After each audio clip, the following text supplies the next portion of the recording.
All right, we're going to talk about a movie that none of us here have seen. That's not going to stop us from talking about it. They're probably having opinions about it too, but we'll see. Seen the trailer. Actually, that's true. We've seen 90 seconds of it, so let's all talk about it.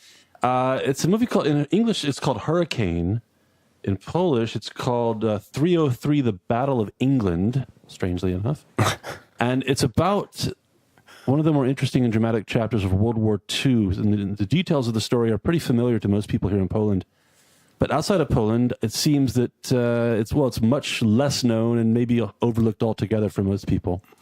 And it's about the role that some Polish soldiers had in a key moment in the Second World War. Josh here has some pretty detailed and extensive knowledge about the story, and he's going to share what he knows with us, and then we're going to talk about the movie. We're going to go see the movie this week, I think, yeah? Yeah. Cheap Wednesdays?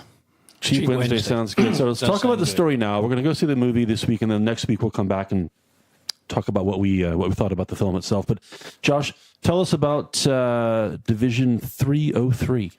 Okay, well, my knowledge about this starts about a decade ago when my father recommended a book to me, which was called A Question of Honor, or in Polish, Sprawa Honoru, by Lynn Olson and I think Stanley MacLeod, two American writers, historians.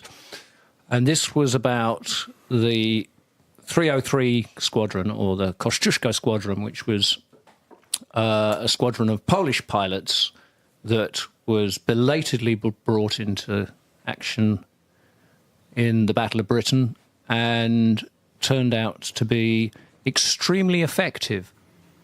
And the reason my father told me about this, because he was a young boy in London during the Second World War at the time of the Battle of Britain, and he was living quite close to one of the, or in fact, Northolt Air Base, which is where 303 Squadron were based. And for him as a 7-year-old boy, these Polish pilots were kind of swashbuckling heroes. They're, tales of daring do blowing the Hun out of the sky, and their fantastic moustaches and prodigious abilities at drinking and charming the local women folk.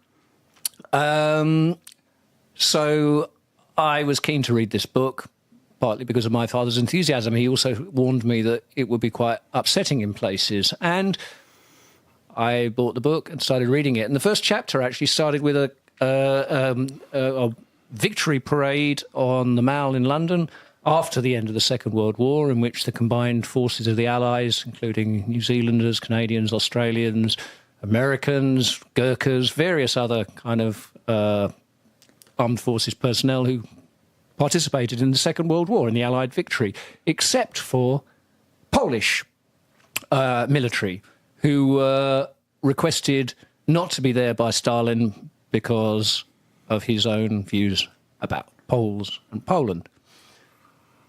So that was the opening of the book. And we then go into what was happening in the Second World War, in the Battle of Britain, which was a key campaign, and actually victory in the Battle of the Britain effectively dissuaded Hitler from launching an invasion of the British Isles. Absolutely. Really did change the direction of the war in a positive direction. Operation Sea Lion, I think it was. That was correct, yeah. And I think Winston Churchill may have made one or two quite famous speeches, something about an hour and things being fine. Never have so many. But anyway, as I recall, the Polish Air Force actually had a fairly large number of very highly skilled pilots who'd been, flying actively since the 1920s, very, very skilled.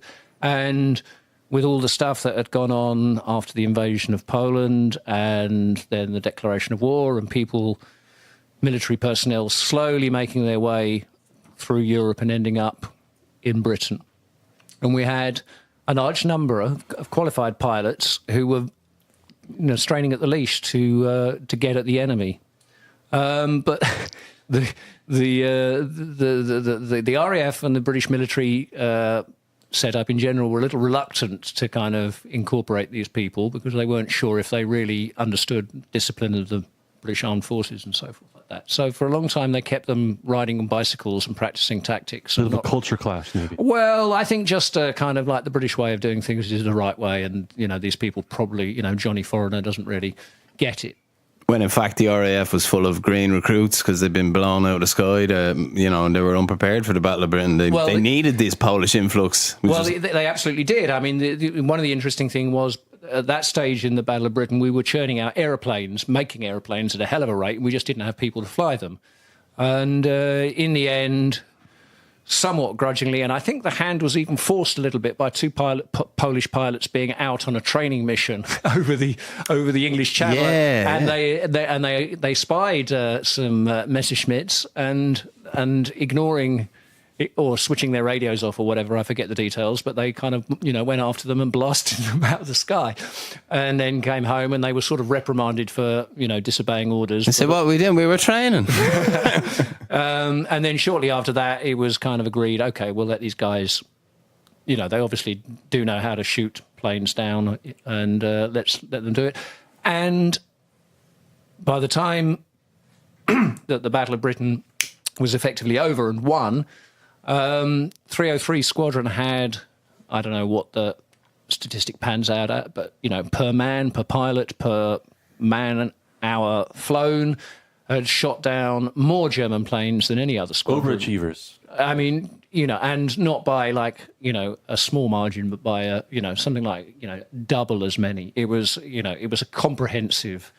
So, if you hear Polish people talking up the Polish contribution to the Battle of Britain, this is not some kind of inflation of expectations or ideals or whatever. I mean, the stats actually back up that, and then the RAF was really on its uppers at the time because, as Dave said just now, I mean, the pilots were dying at a ferocious rate, and they were being trained up and sent into the skies, barely able to hold a joystick. And in the meantime, there'd been all these guys who had like 15 years of flying experience under their belts, who were for administrative and bureaucratic reasons not allowed to fly. I said earlier that here in Poland, that most people at some point would have heard about the story of the Polish pilots from the Second World War and the Battle of Britain. Do you think in England, or in Britain, I should say, that most reasonably informed people would know something about the contribution of the Polish pilots, or is it often overlooked there as well? I guess that's hard for me to say, partly because it was my father who told me all about this, and he was a British person. I mean, I think, I gave the context at the beginning. I mean, he was a kid at the time, and this was something. I mean, I think in the book it even says that there was, if you read a daily newspaper in 1941, 1942. Then when 303 Squadron, and there were other Polish squadrons, but that was the one that was there were most like famous. 15 or 16 of them, I think. Constantly on the front page, like our, brave allies. But prior to your dad's recommendation of the book, you yourself had never come across this in history lessons or in school or anything like that? I had pop culture references to it. I don't know. Well, it's odd. I mean, I had some knowledge of this partly because my father would have mentioned it before. I mean, I think it became a thing after I moved to Poland, and suddenly it kind of triggered something with him. But I mean, I went to school with kids with Polish names, and they were born in Britain, but their parents. I have to ask a devil's advocate question. This is what I do. I do the devil's advocate questions. Dave, feel free to jump in here. I'm just asking to all my Polish friends who are listening now. I hope we can still be friends after I ask this question. But do you think there's a chance that maybe their contribution, their significance, their role is slightly exaggerated because they were the plucky underdog, the romantic element of fighting being in the resistance? Is their contribution maybe a little bit overstated, or were they really integral to Britain's victory in the Battle of Britain? Did you miss the bit about the stats? No, I saw the stats, but military historians, British ones, have concluded that these are the numbers. Devil's advocate question, but they were still a small segment of the overall force of the on a per capita they could have done very well, but they were still a small portion of the overall forces being Well, there were against the other Germans. Polish squadrons as well. I mean, they made up a decent percentage. Would Germany have won the Battle of Britain if not for the Polish pilots? Put it That's that the way. question. That's, I mean, That, really, I think, It's a valid question. and it seems that they certainly tipped the balance at a very crucial moment. The Battle of Britain didn't last that long. I mean, it was a very intense engagement, That's true. and as Josh and you yourself said, it stopped Operation Sea Lion in its tracks. You know? Well, I think, your question is a fair one, and I think I asked myself a similar question when I was reading the book. You can't answer that question, really. I mean, the Polish pilots were involved in the Battle of Britain at the tail end of the Battle of Britain. The Battle of Britain, therefore, ended. It could be argued quite reasonably that the reason it ended was because the Polish pilots got involved in it and... They shot the shit out of those Nazi people. Well, I mean, a passage in the book that was particularly amusing. What was it about the Polish pilots that made them so lethal and so effective? And it was kind of constantly said, well, they don't just get the plane in the sights from distance and squeeze the trigger, in hope. They would fly as close as possible to the Messerschmitt, get it so it was like not just filling the sights, but filling their entire view, and then just like empty the magazine until the thing. Gangster. I shouldn't really laugh so gleefully, but I mean, they properly. It's the Nazis. You're allowed to laugh. And you see it today on the roads. The way. No, okay, I won't. Get getting into as close as possible. That's another podcast. He went there, likes it. Yeah, he did. Yeah. As we said at the top of the show, we're talking about a film that none of us have seen. We're going to go see it this week. But I have some concerns. A few days ago, Dave and I, we went to see Mission Impossible. Really good, by the way. And one of the previews before the film was for Hurricane, a.k.a. 303 Battle of England. And based on the preview, well, Dave, we have some concerns about this film. Yeah, first of all, I have some concerns over the scale of the production, There's a very unrecognizable list of production companies. The director, Mr. David Blair, is, let's be clear about this, he's a bit of a nobody when it comes to feature films. So I'm worried that we're going to get a ground-based romantic kind of drama with lots of intense scenes of your man from Game of Thrones trying to do a Polish accent and looking emotional, and not that much flying, I mean, I'm a bit disappointed, Tom Cruise. If we're going to have someone messing up the accent, at least give me someone that's going to make those flying scenes really pop. I mean, myself and John went to see Mission Impossible, the new one recently. Yeah, the all I'm saying is budget. I think the everyone else is just not trying compared to that guy. I mean, the helicopter chase, John. I can't get it out of my head. Let's not let Dave get started on the helicopter scene in Mission Impossible. We'll be here all day. Yeah, Tom, you forget the whole Scientology business. You're back. You're back. Yeah, not fair. Absolutely not fair to judge a movie by how much it costs to make the movie, but I think there's a reason we didn't see too many battle scenes in the preview. That's because they probably just had the one Hawker Hurricane, possibly not airworthy. So that's my concern. But like the director, David Blair, I saw like TV shows and romantic weird dramas, and I don't know any of this stuff. This is a concerning element. The writers are British. Most of the cast are British. I'm worried about it. I don't think it's going to be I'm great. curious about the concept of a film that's basically intended for two markets. Yeah, I think, is it a blatant kind of grab, at the domestic kind of Polish audience in England? Based on what I saw in the preview. But as I said, we're going to go see it Wednesday because, hey, half price at Cinema City.